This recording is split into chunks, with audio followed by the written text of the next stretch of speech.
여러분이 어떤 생각을 갖고 오셨든지 더 많은 은혜 받게 되길 바랍니다. 이렇게 얘기하면 더 낫죠. 희망을 좀 그리고 어리석도다 갈라디아 사람들아, 예수 그리스도께서 십자가에 못 박히신 것이 너희 눈에 밝게 보이거든 누가 너희를 빼느냐. 예수님께서 십자가에 달려 돌아가셨습니다. 예수님께서 십자가에 달려 돌아가셨다는 것은 무엇 때문에 돌아가셨냐면 율법의 정죄로부터 우리를 해방시키기 위해서. 즉 율법은 우리를 얽어내는 일을 합니다. 율법이라는 건 뭐예요? 이것도 죄, 저것도 죄, 여러 가지 죄를 얘기합니다.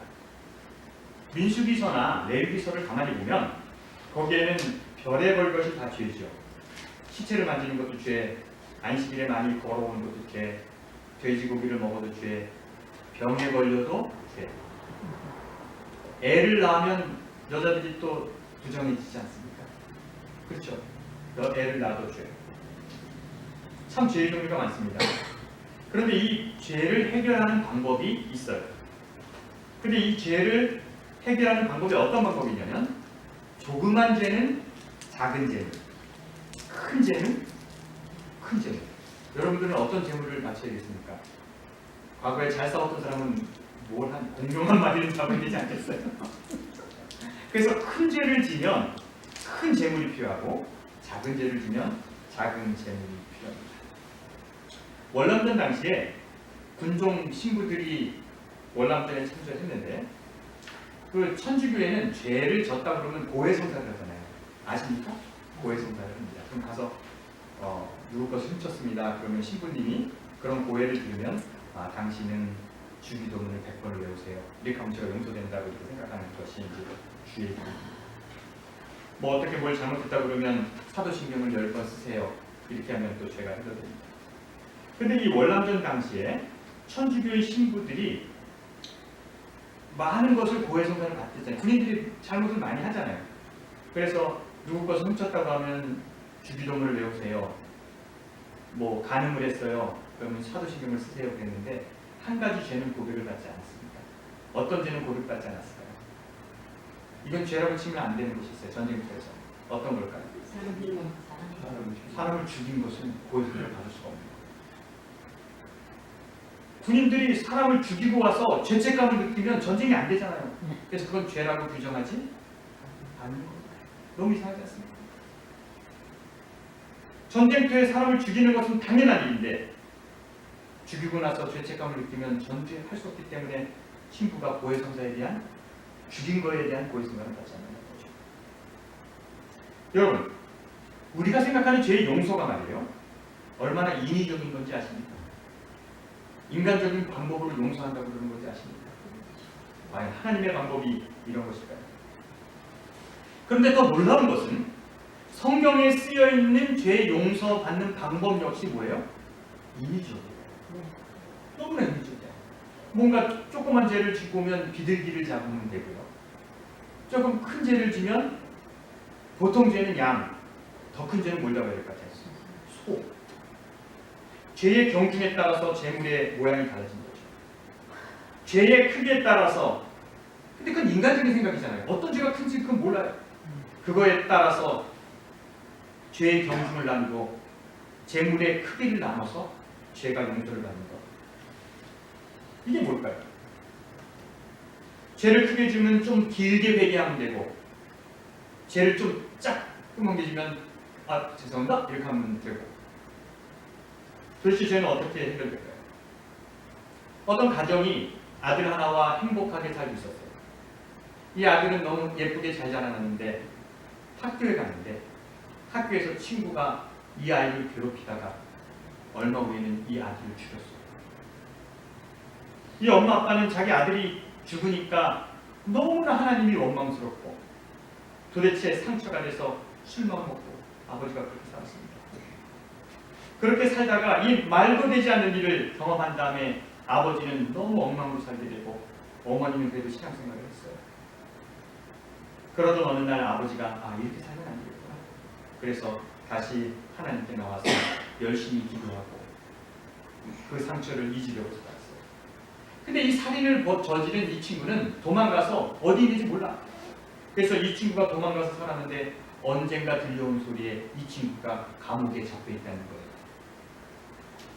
그래서 이 아버지와 어머니는 이 아이가 드디어 잡혔구나. 근데 자기가 다시 기독교로 와서 하나님을 믿기 때문에 이 아이를 용서해야겠다라고 생각했어요. 그래서 시간을 내서 그 감옥에 갔습니다. 자기 아들을 죽인 그 아들을 죽인 살인자의 갇혀 있는 감옥에 갔어요. 그리고 거기에 가서 그 사람에게, 자기 아들을 죽인 사람에게 이제 내가 너를 용서하니까 평안히 살라고 얘기를 해주기 위해서 그 사람을 만나러 갔습니다. 그 사람은 이제 다른 죄로 감옥에 들어와서 잡혀 있는데 이 부모가 면회를 왔어요. 근데 이 청년은 너무나 박혀 있는 거예요. 선해 있는 거예요. 얘기를 들어보니까 하나님을 믿게 됐다는 거예요. 그리고 하나님을 믿고 거의 그리스도인처럼 살아가는 겁니다. 이 어머니 아버지는 그 친구랑 얘기를 하면서 네가 어떤 삶을 살았는지, 그리고 자기가 그 죽인 아이의 아버지 어머니랑 이걸 얘기하지 않고 마지막에 그 친구에게 내가 너를 용서했다라는 얘기를 해주셨어요.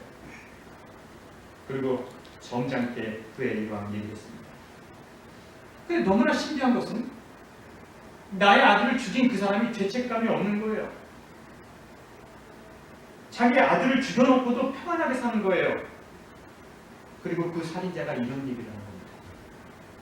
저는 하나님을 믿고 예수 그리스도의 십자가의 보혈로 모든 죄가 용서됐음을 믿기 때문에 지금 너무나 평안합니다. 무슨 뜻이야? 이 친구는 사진을 저질러 놓고 사람을 죽여놓고 너무나 나쁜 짓을 하고 살아놓고 예수 그리스도를 믿음으로 예수 그리스도께서 십자가에 달려 돌아가심으로 내 죄가 용서받았기 때문에 나는 평안합니다. 누구만 괴롭게 살았던 거예요? 죽은 사람 부모님만 너무 괴롭게 산 거예요.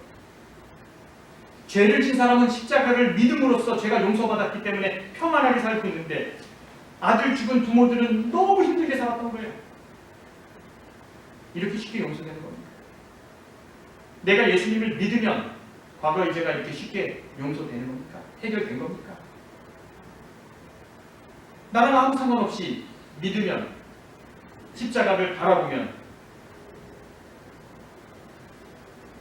이 아들이 죽은 이 아버지는 그 친구를 용서 못해서 수십 년간 방황하고 탈선하고 힘들게 살았는데 정작 용서받아야 할 사람은 스스로 용서받고 평안하게 살고 있는 것이 이게 용서일까요?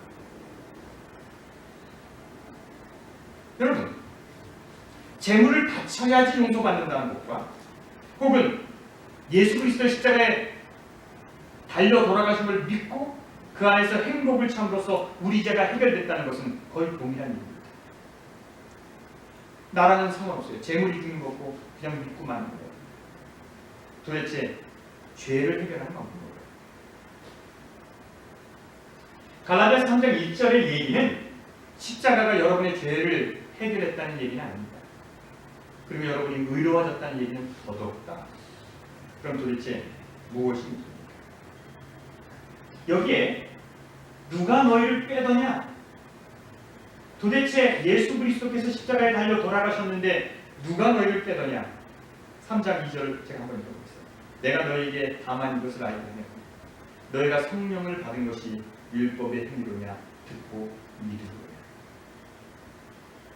여러분, 무엇이 우리의 죄를 해결하고 우리를 자유롭게 할까요? 자, 그럼요. 갈라디아서 3장 1절을 다 같이 한번 읽겠습니다. 다시 한번 다시 읽겠습니다.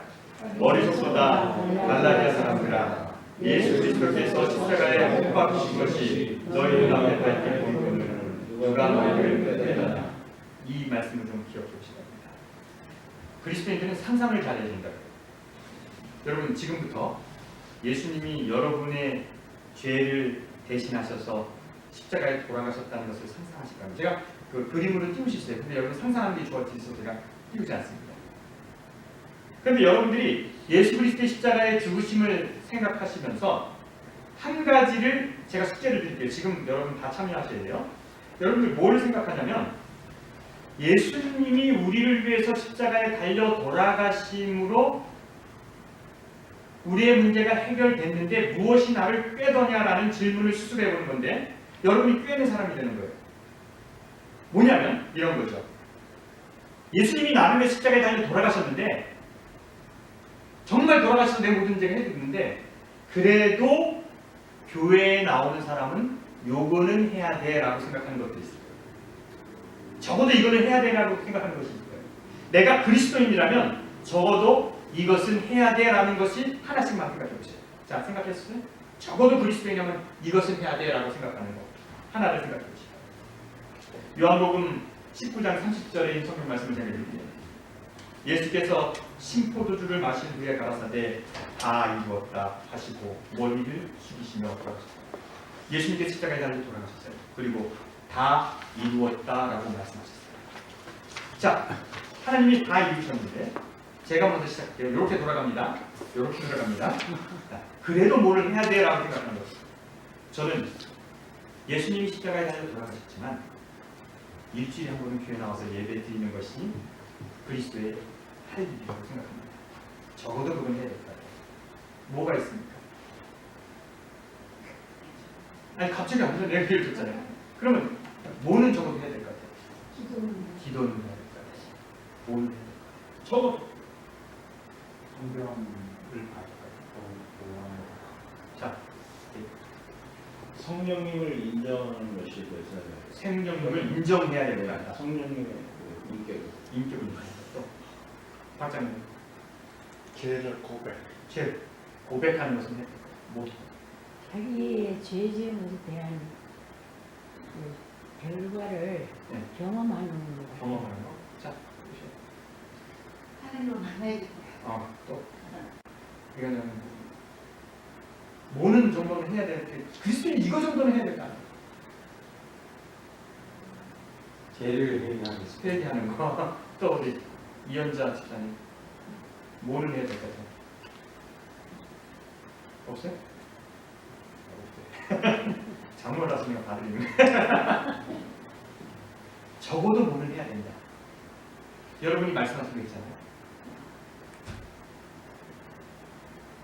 그것이 꿰는 겁니다. 이해가 되시죠? 예수님께서 뭔가를 다 이루셨어요. 다 이루었는데 여러분의 마음속에는 그거는 빼야 될 거라고 생각하는 거예요. 적어도 그거는 해야 될 거라고 생각하는 거예요. 이게 뭐 하는 거라고요? 꿰는 거예요. 여러분, 예수님께서 십자가에서 다 이뤘다 그러면 뭐예요? 다 이룬 거예요. 그런데 우리의 마음속에는, 종교의 마음속에는 적어도 뭐를 해야 된다? 성령은 만나야 된다. 적어도 뭐를 해야 된다? 교회에 나와야 된다. 11조는 내야 된다. 적어도 그리스도인들은 새벽 기도를 해야 된다. 그 여러분들의 마음속에 있는 그 적어도 그것은 해야 된다라고 생각하는 것이 여러분을 뭐 하는 거라고요? 꿰는 거라고요. 자, 성경을 다시 한번 읽보자. 자, 어리석도다 시작. 어리석도다 갈라디아 사람들아, 예수 그리스도의 십자가에 못 박히신 것이 너희 눈앞에 밝히 보이거늘 누가 너희를 꿰더냐. 이 꿰는 게 뭔지 아십니까? 사람들이 와서 그 사람들에게 자유를 얻었다는 사람들에게 야, 그래도 할 일은 바꿔야 돼. 이게 꿰는 거야. 야, 그래도 야, 11조는 해야지. 교회는 출석해야지. 야, 교회 다니는 사람은 적어도 성령을 만나야지. 그렇게 하라고 할 수 없는 거예요. 이것이 뭐 하는 거라고요? 여러분들 꽤. 하나님이 다 이루셨다라고 한 건데 안식일을 지키는 사람은 적어도 뭐는 지켜야 된다? 안식일을 지켜야 된다고 생각하는 거죠. 적어도 뭐 하는 사람들은 뭐 제도를 인정해야 된다는 거죠. 제가 방송을 이렇게 하다 보니까 어떤 사람이 과격한 그 목소리만 들어도 그 성격 아는 거 알죠? 그래서 제가 별로 상담하는 걸 좋아하지 않아요. 목사님, 저는요 이렇게 되면 이거 들을 일이 하나도 없어요. 저는요 새벽기도 안 나가는 사람은 기독교인으로 보지 않아요. 그건 네 생각. 적어도 뭐를 해야 된다는 건 없어요. 그건 다 꿰는 거예요. 그것이 법으로 정해지는 순간, 그것이 교리가 되는 순간 사도 바울이 가장 걱정했던 자유가 뭐한 거예요? 난 아무리 체험하려고 해도 성령 체험이 안 될 것 같아. 나는 잠이 많아서 새벽기도에 못 나오는 것 같아. 여러분들이 적어도 그것만을 해야 된다는 그것이 여러분을 꿰고 있다는 것을 기억해야 돼요. 3장 3절입니다. 너희가 이같이 어리석으냐 성령으로 시작했다가 이제 육체로 마치느냐 너희가 이 많은 괴로움을 헛되이 받으느냐 과연 어때냐 너에게 성령을 주시고 너희 가운데 능력을 행하시니 이게 율법에 행하느냐 혹은 듣고 믿으느냐 여러분이 어떤 행동을 해서 의로가 될 것이 없다는 거예요. 여러분이 그 어떤 행동을 한다고 해서 하나님이 그것을 귀하게 보는 것도 아닙니다. 여러분이 받은 구원은 그냥 믿음으로 받아요. 여러분 모든 것이 여러분을 안게 해야 됩니다. 죄의 문제는 잘못한 그 문제는 행위로 해결되지 않습니다. 그렇다고 해서 사도 바울이 얘기한 그 믿음으로도 해결되는 것이 아닙니다. 죄를 해결하는 방법은 뭔지 아십니까? 죄를 해결하는 방법 뭘 것 같아요? 그 죄를 안 지면 됩니다. 그게 별로. 도박을 많이 하면서 회개하는 것 중요하지 않아요. 믿는 것 중요하잖아요. 그것을 벗어나면 되는 거예요. 어려운 것이 아니에요. 그런데 여기에 믿음의 조상에 대한 얘기가 나오는데 이 예를 들어서 이제 누구 얘기가 나오냐면 아브라함 얘기가 나옵니다. 6절에 아브라함 얘기가 나옵니다. 그래서 안 만들었어요? 6절에 누구 이제 아브라함의 예를 들어서 문제를 아브라함 얘기 좀 저는요 성경을 많이 보는 사람일 거예요. 많이 보면서 제 나름대로 잘못 평가되는 사람이 있는데 누가 가장 잘못 평가되냐면 아브라함이 가장 잘못 평가된다고 생각해요. 아브라함이 하나님을 믿음에 그것을 의로 적어서 다음과 같습니다. 그런지 믿음으로 말미암은 자는 아브라함의 자손인 줄 알습니다. 그래서 아브라함의 예를 들었어요. 믿음에 대한 아브라함의 예를 들었어요. 근데 제가 지금부터 아브라함 얘기를 여러분에게 좀 해요. 갈대아 우르라는 곳에 살았습니다. 여호와가 나타나서 아브라함에게 가나안으로 오라라고 명령을 하십니다. 창세기 12장 4절에 가나안으로 가는데 가나안에 기근이 들어요. 그래서 어디로 가요? 애굽으로 가요. 근데 애굽으로 갈 때 나이가 75세예요. 아브라함이 75세면 사라는 몇 살인지 아십니까? 10살 차이. 네? 65세죠. 근데 그 당시 사람들은 그 40살의 정년이거든요. 대부분 40 넘어서 죽었거든요. 근데 사라가 65세인데 아브라함이 애굽으로 가다가 무슨 우리 시간이 너무 예쁜데 65세 먹은 할머니를 이거 믿으면 안 되는데. 그래서 어떤 작전이 있습니까? 가면 너는 내 뭐라고 해라? 눈이라고 해라. 믿음이 있는 겁니까? 없는 겁니까? 쉽죠? 별걸 다 걱정해요. 65 먹은 할머니들. 그래서 아내가 애굽 왕국 갔다가 돌아와요. 이 얘기는 설교 끝나면 밥 먹으면서 얘기를 더 할 거예요. 여러분들 좀. 근데 더 재미있는 것은 이 사건보다 10년이나 15년이 더 지났어요. 창세기 20장에 그랄이라는 곳으로 가는데 그랄이라는 곳에 갈 때 또 무슨 생각이 난 거예요? 50장이 너무 예쁜데 그때는 75세이지 이상입니다. 사라가. 그래서 그랄람 아비멜렉에게 먼저 얘기합니다. 이 여자는 내 뭐야? 누이라고 얘기합니다. 그래서 아비멜렉이 아내를 데려갔다가 하나님의 벌을 받고 뭐 집어는 나면 어쩌요? 뭐가 어렵죠? 뭐가 믿음이죠? 저는 더 기분 나쁘게 한 게 뭔지 아십니까? 아브라함의 아들이 둘이에요. 이스마엘하고 이삭이에요. 근데 창세기 21장에 사라가 가만히 보니까 이스마엘이 이삭을 갖고 장난을 치는 거예요. 약 올리는 거예요. 그래서 이스마엘을 내쫓습니다. 근데 어떻게 내쫓는지 아십니까? 아브라함이 아침에 일찍 일어나 떡과 물과 가죽 부대를 취하여 하갈의 어깨에 메어주고 물하고 떡 주고. 근데 너무 성경이 재밌더라고요. 여러분 성경 공부를요 좀 열심히 하면 되게 재밌어요. 이스마엘을 내쫓을 때는 이스마엘이라고 쓰지 않아요. 하갈과 그의 아들이라고 써요. 성경이 아주 웃기더라고요. 그전에는 이스마엘 아들이랑 지식을 하다가 내쫓고 모욕할 때는 나쁜 짓을 했다고 할 때는 하갈의 아들이 이렇게 하더라고요. 꼭 그래서 검색하다가 내가 좀 힘들었어요. 하갈과 그의 자식을 브엘세바로 내쫓았어요. 물과 떡만 줘서 먹였어요. 이스마엘이 누구예요? 자식이죠. 자식이 되면 그럴 수 있습니까? 아, 돈 좀 보내면 안 되나? 무슨 그렇게 많을 때문에 뭐 좀 줘서 보내면 안 되나? 이렇게 내주신 아브라함이 나는 좋은 사람으로 볼 수 없어. 그거보다 더 이상한 거는 아무리 하나님이 그래도 자식을 바치려고 그러면 반항을 한 번은 해야 돼. 하나님! 근데 찍소리 못하고 이삭을 또 죽이고 가요. 언젠가 창세기를 공부할 시간이 있으면 제가 좀 자세히 얘기할 거예요. 아브라함이 믿음의 조상이니 행함이 올바르니, 여러분 그것은요, 아브라함을 믿음의 조상이라고 얘기한 것은 사도 바울이 그렇게 본 거예요. 사도 바울은 모든 것을 믿음의 눈으로 보기 때문에 아브라함을 위대하게 보고 그를 믿음의 조상으로 정의해버린 거지, 내가 보기에는 아브라함은 믿음의 조상이 돼. 너무 과도한 평가를 받고 있어요. 아브라함의 믿음은 말입니다. 뭐 대단한 것이 아니에요. 실수를 했죠. 하나님을 믿는다고 따라간다고 했지만 하나님 말 잘 안 들었죠. 아브라함의 행동과 아브라함의 믿음은 그렇게 아름답지 않습니다. 그런데 아브라함의 위대한 점은 무엇이냐면 실수하고 형편없는 짓을 하지만 하나님을 향해 가는 그 마음은 변하지 않았다는 거예요. 방향을 맞았다는 거예요. 항상 하나님을 의지하려 했다는 거예요. 그러나 그는 뭐 했다는 거예요? 실수했다는 거예요.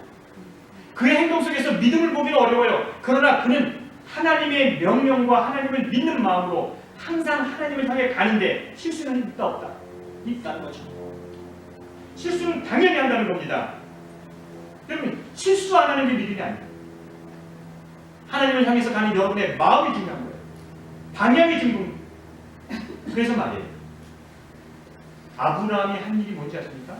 자기 아내를 속인 거 있잖아요. 아내를 누이라고 속인 건 뭔지 아십니까? 이걸 죄라고 하면 안 돼요.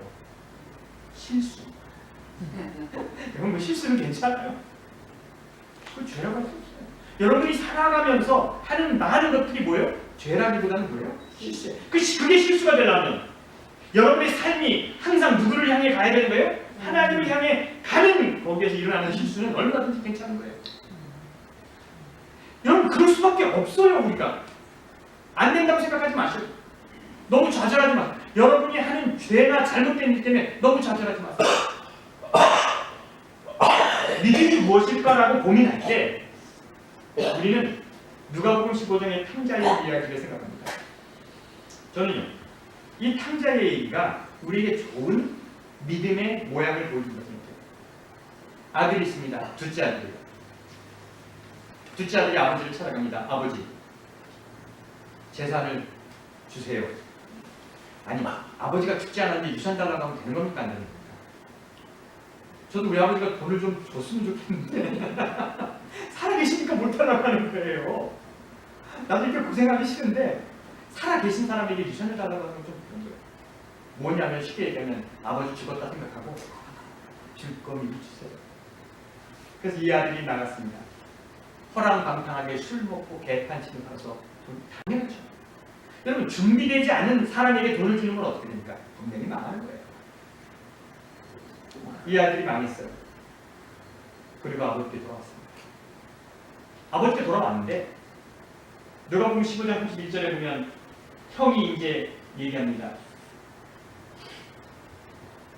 내가 말이에요. 형이 나는 아버지 곁에서 계속 있었는데 아버지 나한테 염소 한 마리 잡아주고 있어요. 근데 이 동생 돈 다 쓰고 왔는데 얘를 위해서 잔치를 아버지 정말 싫어. 큰아들이 그러는 거죠. 그랬더니 아버지가 야, 내 것은 다 네 거잖아. 그런데 이 동생은 죽었다 살아났으니까 우리 그렇게 하자. 그래서 우리는 상상을 합니다. 둘째 아들은 돌아와서 아버지의 은혜가 감동돼서 앞으로 잘 살았을 거예요. 형은 좀 삐딱하게 나가다가 타락했을 것 같은 느낌이 듭니다. 근데 이야기가 그렇게 끝날 것 같아요? 전 누가복음 15장에 진리를 쓰려다가 안 쓴 것 같아요. 사실과 너무 맞지 않은 뉘앙스만 담긴 것 같아요. 진짜는 그렇지 않다는 거죠. 제가 누가복음 15장 다음 얘기를 만들어 볼까요? 제가 만든 것이. 둘째 아들이 돌아왔습니다. 대고생하다가 이제 돌아왔어요. 그리고 아버지가 봐줬으니까 너무나 감사했어요. 1년은 잘 살았어요. 2년도 버텼어요. 근데 집어른 남습니까? 나간 놈이 또 나갈 거예요. 아이고, 아버지 말 듣고 살려니까 너무 힘들어. 3년째 되더니 금고를 들고 도망갔습니다. 여러분, 이런 상상을 안 해보죠. 탕자가 다시 나갈 것 같은 생각은 안 해봤죠.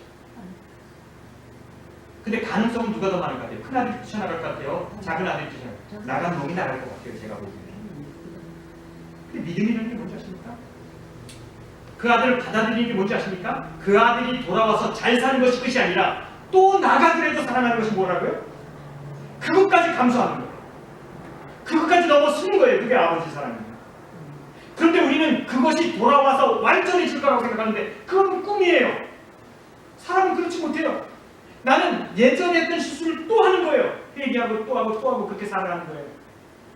그러면 내 아버지가 나를 버릴까? 아버지는 나 됨과 상관없이 나를 사랑하는 거예요. 하나님은 내가 어쨌든 간에 나를 사랑하는 거예요. 그리고 넘어지고 다시 돌아갈 수 있는 것이 아버지라는 것을 믿는 것이 믿음이라는 거죠. 그러면 우리는 어떻게 살아요? 무엇을 어떤 것이 하나님 앞에 나가는 것이 이런 얘기를 했어요. 여러분, 주의 전에 올 때 빈손으로 오는 것을 하나님이 싫어한다는 얘기 들어봤습니까? 그래서 좀 뭐 들고 왔습니까? 수북을 봤습니까? 그럼 하나님의 전에 빈손으로 오면 빈손으로 나에게 보이지 말지. 근데 저 재미난 성경을 보다가 너무 재미난 거. 출애굽기가 출애굽기 34장 20절에 잘 보세요. 무슨 얘기를 성경에 썼냐면 낙이 첫 새끼나 어린 양을 나귀가 태어나면 나귀를 하나님께 드리는 게 아니라 양을 드리라는 거예요. 나귀가 태어났어요, 여러분들의. 자, 19절부터 한번 볼게요. 모든 첫 대장은 다 내 것이네. 내 가축의 모든 처음 수컷과 처음부터 다 너다. 이렇게 했단 말이죠. 처음 태어나는 것은 다 하나님의 것이에요. 그런데 소도 첫 번째 나면 하나님께 갖다 드리고 양도 하나님께 갖다 드리는데 나귀가 태어나면 나귀를 갖다 주기는 너무 좀 크잖아요. 여러분 옛날 지금으로 치면 그랜저가 이렇게 벤즈가 생긴 거예요. 벤즈 자동차잖아요. 나귀가. 그럼 나귀를 하나님께 바치라면 잘 안 바칠 것 같잖아요. 그러니까 나귀 새끼는 첫 번째 거는 하나님께 드리지 말고 뭐로 드려라? 대속한 양으로 드리라는 거예요. 자, 되겠죠? 대속할 것이요. 그렇지 아니하면 그 목을 뭐예요? 꺾어버려. 네가 나귀가 났는데 그걸 하나님께 양으로 안 드리면 나귀 목을 뭐 하느냐? 팍! 겁나죠. 근데 보세요. 내 아들 중 장자는 뭐 할 것이니? 누구? 그럼 첫 아들 태어나면 어떻게 되는 거예요? 하나님께 안 드리면 그럼 목을 뭐 어떻게 하는 거예요? 팍! 이 중세가 이렇게 버린 거예요. 그래서 무섭게 만들어 버린 거예요. 그래 놓고 장자가 태어나면 대속할지니 대속할 재물을 지정하지 않았어요. 알아서들 내세요. 낙타가 양 한 마리 대속하면 아들 잘났죠? 그 잘난 아들 낳았으면 얼마를 하나님께 드려야 될지 오늘 계산하고 오시죠. 이런 식으로 이렇게 나갔더라고요. 무섭더라고요. 나귀는 목을 꺾을지니 장자는 알아서 해라. 뭐가 꺾으려면 이런 수가 있어요. 그리고 다 대속할지니 빈손으로 내 장자 낳고는 빈손으로 보이면 안 돼요. 이렇게 표현했더라고. 하나님 앞에 빈손으로 나가면 안 될까요? 바울이 말하는 자유가 뭘까요? 여러분, 교회 나오는 자유, 하나님을 믿는 자유는 뭘까요? 제가 요 얘기를 하고 그림 제가 좋아하는 거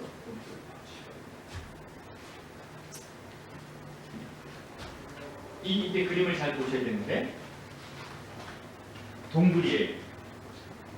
여기에 사람들은 묶여 있어요. 이렇게 손이 묶여 있고 앞에 그림자를 보고 있어요.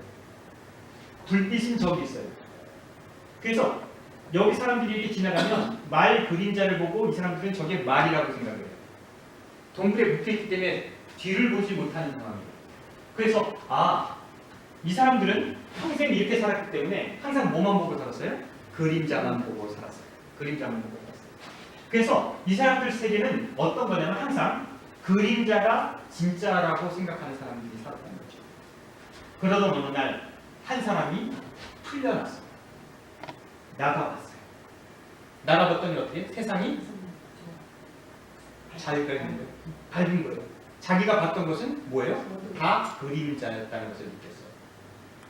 자, 이런 상황이 있어요. 이게 플라톤의 동물의 비유예요. 플라톤이 얘기한 동물의 비유. 그러면 여러분 이거 한번 잘 생각해 보세요. 여기 묶였던 사람이 이게 전부라고 믿었던, 그림자가 전부라고 믿었던 사람이 나가보니까 세상은 그런 것이 아니라는 거예요. 근데 나가니까 어떤 생각이 드는 줄 아십니까? 나가면 어떤 생각이 들 것 같아요? 내가 동굴에 갇혀 있었는데 나가보니까 세상은 정말 달라요. 와, 세상은 이런 거구나. 처음에는 눈이 안 떠지겠죠. 동굴에 있다가. 차차 눈을 떠보니까 아, 세상은 밝고 이런 거구나. 그래서 세상에서 자유를 만끽했어요. 그런데 자유를 만끽하는 순간 어떤 생각이 드시는지 아십니까? 묶여있던 사람이 자유를 만끽하러 가는 순간, 자유를 보는 순간 두려운 생각이 들어요. 꼭 내가 스스로 뭔가 해야 돼요. 결정을 해야 돼요. 진짜를 본 사람은 동굴에 있던 것이 갇혀있던 걸 아는 순간 내가 처리해야 되고, 자유를 가진 사람은 무슨 두려움이 생기냐면, 와, 두려움이 생겨서 위축이 됩니다. 근데 이거는 가짜였어요. 그래서 이 사람이 자유롭게 살다 보니까, 그래서 갇혀서 밥을 주는 대로 먹고 보는 것만 보고 이렇게 사는데 평안했는데, 나가서 내가 음식도 해야 되고 동물도 잡아야 되고 너무 힘드니까 자유롭지만 어떤 생각이 들어요? 두려운 생각이 들어요. 그럴 때 어떤 생각이 드냐면, 어디 있을 때가 편했다? 갇혀 있을 때가 편했다. 몰랐던 때가 뭐였다? 편했다. 제가 종교에 있었잖아요. 내가 교단에서 목회를 하고 있었잖아요. 정말 그것만 옳다고 생각하고 평생을 살았단 말이죠. 근데 내가 성경을 보고 이렇게 하다 보니까 아니라고 해서 나왔단 말이죠. 나와서 세상을 보니까 정말 이게 틀렸어요. 그런데 세상에서 내가 먹고 살고 살아가려니까 자유롭지만 어떤 때 두려워요. 너무너무 힘들어요.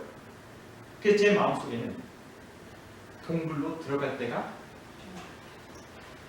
나는 자유가 좋기도 하지만 어때가 더 편했다? 월급 받고 목사님 대접받고 트럭 운전 안 하고 이럴 때가 좋았다는 생각이 늘 마음속에, 내 마음속에 뭐 할 때가 좋다고 생각을 하는 것입니까? 목마르고 목회할 때가 좋았는데.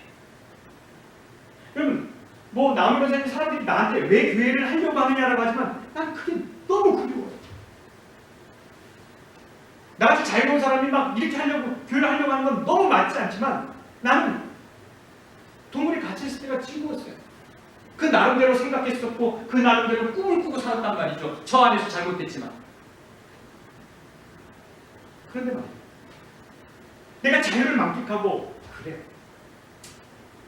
너무 힘들다, 밤새도록 운전하는 것도 힘들고, 교회 들어가서 월급 받고 그냥 조금 받고 그렇게 살고 싶다. 그래서 내가 다시 동굴로 들어갔어요. 그 동굴에 들어가서 동굴에 갇혀있는 사람들이 얘기를 합니다. 야, 이거 가짜야. 나가보니까 진짜가 있어. 그래, 널? 아유, 그럼 옆에 사람이 어떻게 생각할지 알아요? 저게 미쳤나? 나갔다 오더니 저게 미쳤구만 저게. 우리는 절대 뭐 하면 안 될까? 나가면 정운영이 되는구나. 그럼 내가 계속 떠들면 어떻게 될까요? 죽여버리죠. 말도 안 되죠. 이게 플라톤이 얘기한 동굴의 비유예요. 제가 비유를 하는 게 동굴에 비해서 하고 싶은 거예요. 근데 잘 안 되는 이유가 뭔지 아십니까? 제가 왜 안 나온 사람에게 전화해야 되고 근데 이게 안 되더라고. 나는 왜 안 되는, 내가 옛날 목회할 때는 진짜 잘했거든요. 잘했겠죠. 제가 참 잘했거든요. 자유를 바꾸는 사람은 들어가서 더 엄청 친하더라고요. 막 힘들어. 그래서 막 힘들어. 막 답답해. 막 이렇게 답답한 거예요. 여러분, 예수 그리스도의 십자가가 우리에게 뭐 한 거라고요? 자유를 선포한 거라는 거죠. 자유를 선포했고, 자유가 우리에게 주어졌고, 자유를 맛본 사람은 말이에요, 이제 그 안으로 들어가는 것이 두려워요. 그러나 여러분 어떤 것이 더 평안할지 한번 생각해볼까요? 죄의 문제를 해결하는 데 있어서 양을 잡아서 죄의 문제를 해결하는 방법이 있고, 회개해서 변화돼서 죄의 문제를 해결하는 방법이 있어요. 어떤 것을 택하시겠습니까? 회개하는 거를? 어떤 걸 택하시겠어요? 회개하는 거요? 아닐걸요. 여러분이 죄의 문제를, 내가 이런 사기를 쳤어요. 이 사기를 쳤는데 회개해서 죄 용서를 받는 방법이 있고, 양을 잡아서 해결하는 방법이 있어요. 그럼 어떤 것을 선택하겠냐고요? 양 잡는 게 쉽지요. 가지고 트럭 몇 번 운전해서 양 얼마 합니까? 100 몇 불 합니까? 그걸 잡아서 그 죄 문제를 해결하면 얼마나 쉬워요. 율법이 쉬운 겁니다. 행함으로 도움받으려고 하는 것이 쉬운 겁니다. 제사를 통해서 내 죄의 문제를 해결하는 것이 너무나 쉬운 겁니다. 그 사람들은 뭘 하려고 하는 거예요? 행위로서, 제사로서 죄 문제를 해결하는 거예요. 그런데 십자가의 문제는 죄의 문제를 해결하고 의의 문제로 다가가는 문제에 있어서 십자가의 문제는 그 방법이 죽었다는 거예요. 그 방법은 끝났다는 거예요. 그러면 어떻게 해야지 해결된다는 거예요? 죄의 문제를 해결해야 된다는 거예요. 잘못된 문제를 해결하지 않고는 방법이 없다는 거예요. 뭐가 더 쉽습니까? 제사제도가 훨씬 쉬운 겁니다. 율법이 훨씬 더 쉬운 거예요. 마음껏 즐기면서 살다가 일주일에 한 번 양 한 마리 끌고 오면 돼요. 그리고 그것이 좀 찝찝하면 연말에 대속제일에 소 한 마리 그냥 큰 거 모양 2마리, 또 찝찝하면 1000마리까지 잡으면 될 거 아니에요. 죄의 문제가 그렇게 해결된다. 여러분, 그래서 변화되지 않고 계속 재물을 통해서, 예식을 통해서 그 문제를 해결하려고 하는 것은 사단이 꾀한다는 거예요. 예배가 여러분들을 정결하게 만들 수 없어요. 그 어떤 종교적 행동이, 여러분이 하는 그 어떤 것이 여러분의 품성을 변화시키지 못한다는 거예요. 정작 우리가 해결해야 될 것은 뭐예요? 자유함을 가지고 예수 그리스도의 십자가를, 은혜를 힘입어 우리가 진정으로 변화되어야 된다는 거죠. 율법 안에 있다는 것은 형벌을 두려워하기 때문에 그런 거죠. 그런데 자유한 사람은 죄가 싫어서 그것을 떠나는 겁니다. 뭐라고요? 자유한 사람은 죄가 싫어서 떠나는 거예요. 할 수 있는데 안 하는 거예요. 자유한 사람은 얼마든지 할 수 있는데 그것은 안 하는 거예요. 나쁜 것이 있습니까? 그거 괜찮아요. 나쁜지 꼭 그럴 수 있어요. 근데 십자가의 은혜를 바라보는 사람은 말이에요, 그 나쁜 것이 싫은 거예요. 거짓말이 싫은 거고 사기치는 것이 싫은 거예요. 그래서 안 하는 거예요. 할 수 있는데 안 하는 거예요. 십자가는 죄를 싫어하게 합니다. 여러분, 이제 우리는 자유하기 때문에 온전한 삶을 살아야 합니다.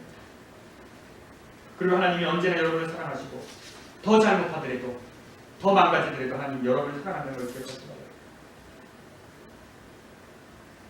따라하시 바랍니다. 자유한 사람은 죄가 싫어서 안 하는 것이지 형벌이 두려워서 못하는 것이 아니다. 아시겠습니까? 여러분의 삶이 죄가 싫어지는 나쁜 것이 싫어져야 돼요. 그래서 십자가는 자유입니다. 여러분들은 자유예요. 그래서 나쁜 일도 할 수 있어요. 착하게도 살 수 있어요. 그런데 나쁜 것이 싫어지는 겁니다. 옳지 않은 것이 싫어지는 거예요. 그래서 여러분들은 자유 안에서 하나님을 믿는 것이 필요합니다. 그것이 훨씬 더 강력하다는 거예요. 형벌의 두려움보다 자유가 좋기 때문에 예수님 십자가의 힘을 입어서 죄를 버리는 것이 훨씬 더 강력한 힘을 기억하게 되게 하셨습니다. 오늘도 주님이 주신 은혜 가운데 십자가의 강력하신 능력을 통해서 우리 죄된 본성을 조금이라도 벗어나는 그런 하루가 되기를 기도하겠습니다.